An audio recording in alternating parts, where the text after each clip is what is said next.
Hello folks and welcome to an inkdependence.com brief video review and water drop test. This time we've got Daniel Defoe. This is called Palm Green. It's an ink I bought from AndersonPens.com. I tend to get most of my ink from them, writing samples and all that, or ink samples and all that jazz. Made in Austria, of course. Has an expiration date of 2019. How about that? Well, anyway, never really noticed that before. This is in a 35 milliliter bottle, which is 5 mils more than the other two that I've done this week, JFK and Pink, so it's a slightly larger bottle. This is the bottle right here. This is the box. It's kind of a nice box. It has an interior thing to protect it. It actually comes like a little instruction book, which I actually haven't read because I know how to ink. I don't know how to put a box back together. Alright, there we go. Box. Done. So, the box is kind of cool. It's got a footprint in the sand and all that jazz. A little bit of beach action. Anyway, I like this one quite a lot. This is the bottle. I don't like this bottle very much. It's the same bottle that the 90-year permanent gray comes in. And the problem with this bottle is that, yeah, it's 5 milliliters larger, which is great because I like more ink, but it's also shorter. So this is this bottle. Let me see. Do I have JFK next to me? Yes, I do. Over here. Here I have JFK. Also, you notice Palm Green doesn't have a hat. No little plastic hat. If you notice these next to each other, the Palm Green is shorter. And that's not great because if you have a big nib, like a number 6 size nib or something like that, or hell, if you have one of the giant Montblanc nibs, like 149s or something, forget about it. You can't get the nib in there to fill the pen. So you can use a syringe. I use one of those a lot of the time, but this one, I was using this Bexley Phoenix, which you'll see on the blog probably next month, sometime in July. And it's got a fairly large nib. This is my thumb for scale. That's a pretty good sized nib. And the problem is I could barely get it in there, and even if you tilt it at an angle through this tiny opening, man, you're sucking up air once you get past your first fill or something like that. I mean, if I set it next to it, you can see here, even if I have my nib all the way down, it's barely going to get up to the collar. So you have to kind of tilt it, but it's a small mouth in the bottle, so you can't tilt it much more like this. It's just kind of a pain in the butt. So I think I got more or less a full fill, although I've used quite a bit of this one. But anyway, if you have a large nib, be aware that you'll probably have to use a syringe of some kind in order to fill your pen fully with Palm Green. Here's the inside of the bottle. And not much is actually sticking to the cap. You can see some here. I was trying to show this to my mom on a video cam yesterday, and it didn't work out well because the ink doesn't really stick to this. It's kind of low viscosity ink, which is nice, but thing to be aware of. I'm not going to tilt it anymore because I'll make a mess, but you can see the Palm Green here. Alright, so cap that guy back up. Good to go. Here's the review, the written bit. You can see full pictures of all this stuff on the website, inkdependence.com. This is on Rhodia paper, of course, number 16 pad. I like this number 16 for reviews. I think it's a good size for a decent size review. Also, let's make it a nice big ink swatch here. I'll zoom in there. This is a really good ink color, I think. It's sort of a dark green, but it does tend to shade much more than the others. So, whereas I had to put JFK on some more absorbent paper in order to get it to look really good, this one looks good on Rhodia too, I think. You can see the shading there in the words shading and sheen and such. This one right here is with my Wall Eversharp Skyliner.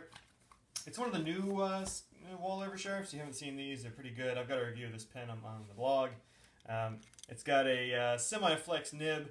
It's kind of medium-ish, I guess, unless you flex it. But it's also very wet. So in a wet nib, you get a much darker green, but you do get this shading because the ink has got a low viscosity, I think, and that's what lets you do that. It's not super saturated or anything like that, but I do really like the color of this ink. You can actually see some shading here in this fine nib.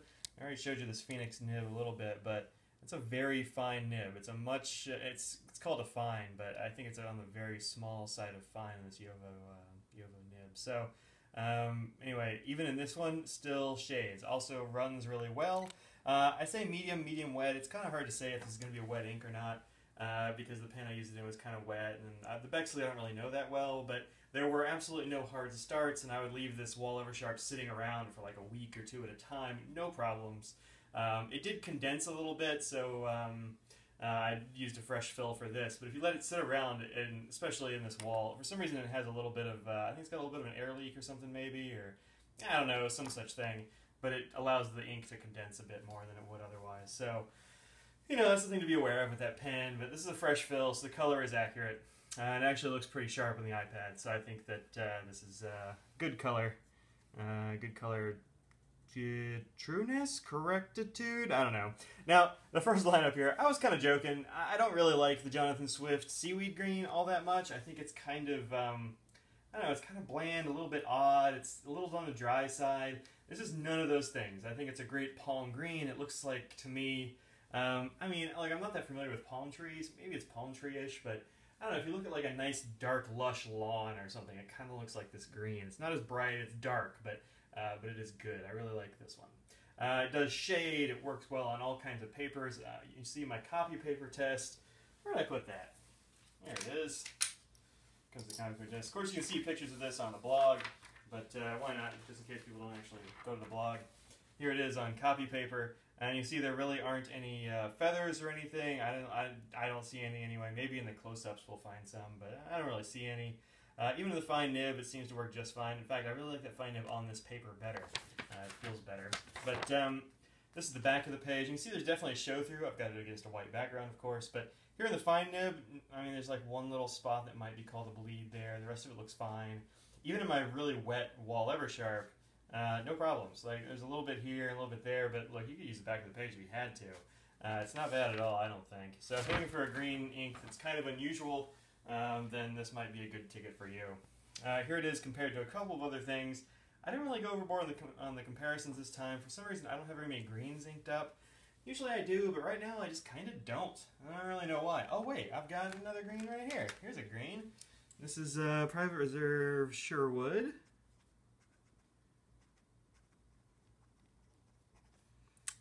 Green. Why not? And there it is. Sherwood's a much brighter green, very leafy. Alright, there you go. It's a fine nib. It's kind of hard to get that whole scribble in there. Oh, I have this one. Man, I have two other greens I totally forgot about. So this is a YouTube exclusive. So this one's Private Reserve as well. It's Cadillac green. And let's get a little squiggle here. And this one is also a pretty wet nib in this Conklin Crescent, but you can see there's like I don't know, a big difference between all of these and the palm green. Palm green is not close to any of the other greens I have looked up right now. The closest thing is probably closest to that seaweed green, but this one head and shoulders above. So if you missed the seaweed green, that's fine. Don't worry about it. Get the palm. The palm is good, Defoe. Okay, let's see if it's water resistant. It's a green ink. Not too many water resistant greens. I can only think of like one or two off the top of my head. One of them is my favorite, which is Noodler's Hunter Green. I reviewed that one a million years ago because it is a really good green. It's totally waterproof. It's their bulletproof green. This one, not going to be bulletproof for sure. But hey, not great. Here's, I was going to say not bad, but there's a lot of green left here on the towel when I picked it up. And then here you can see sort of, I don't know, dark, I don't know, sort of a grayish, brownish line that's left over. Looks like some of it stayed, but most of the green left, which is, you know, fine. Green's kind of hard to make waterproof from what I hear. Alright, let's look at the chromatography right quick.